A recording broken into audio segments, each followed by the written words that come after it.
American Airlines extends 737 MAX ban until at least September the 3rd. American Airlines has now cancelled its 737 MAX flights through to September the 3rd, 2019. This will impact approximately 115 flights a day. Previously, American had cancelled its 737 MAX flights through to 15th of August 2019. American Airlines states that it's confident the software fix and new pilot training will see its 737 MAXs up in the air again. But this fresh round of cancellations suggests the airline thinks it'll happen in months rather than weeks.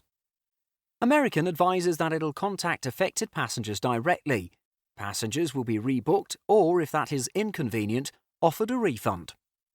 The 737 MAX grounding has hit American Airlines hard. It was flying 24 of the MAXs prior to the grounding.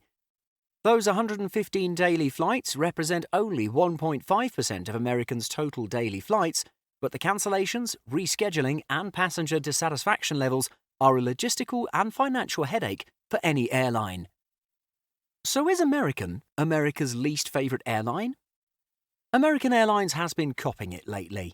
The airline has consistently been criticised for its poor on-time performance rate and high cancellation rate. The now notorious Project Oasis has been abruptly cancelled.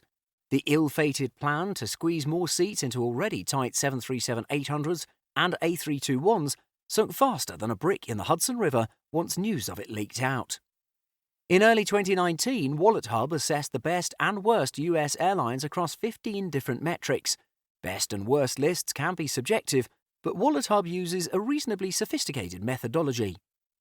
Out of a possible score of 100, American Airlines scored 38.42, beating only Frontier Airlines at 30.42. Frontier is the type of airline that kicks passengers off its planes for complaining about vomit-covered seats. By comparison, the airline consistently regarded as the best US carrier, Delta, scored 59.69. No doubt American Airlines sees itself as more Delta than Frontier, but that's not necessarily how the marketplace sees it these days. In an article in Skift, American Airlines President Robert Isom acknowledged that customer satisfaction with the airline had been declining. It raised an interesting point.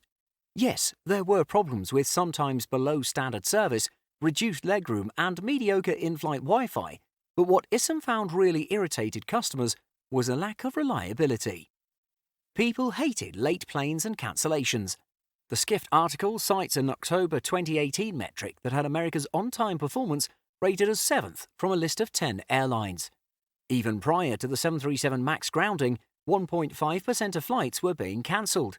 It doesn't sound like a lot, but it's enough to cause grumbles.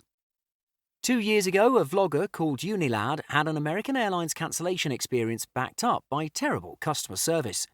The short video has since received 5.1 million views, and it's doing the rounds again, thanks in part to onemileatatime.com. One might argue that part of the reason American Airlines is perceived so poorly is not because of issues like the 737 MAX cancellations, but because it lets situations like this occur. So what's the point of this? Well, we don't have a bone to pick with American Airlines. Occasionally, American rises to greatness, like last year when the pilot of a delayed and diverted flight bought the entire plane pizza. But that kind of good news rarely makes it onto YouTube. It's a shame that an airline that a generation ago was the best carrier in the United States is now struggling with how it's perceived and how it performs. It's not just about the 737 MAX cancellations. Nobody blames American or any other carrier for that. Nobody likes their flight being cancelled, but far better a cancelled flight than an unsafe flight. In an era where social media and blogs spread bad news fast, a business needs to be super careful about how it's perceived. It can't be easy for American. It moves more than 500,000 passengers a day on over 6,700 flights to 350 destinations in 50 countries. Yet other airlines seem to do it without all the adverse publicity. Singapore, Delta, Cathay Pacific, to name a few. Getting those 737 MAXs back in the sky is just the first step in the rehabilitation of American Airlines. Mr. Isom has a big task ahead of him.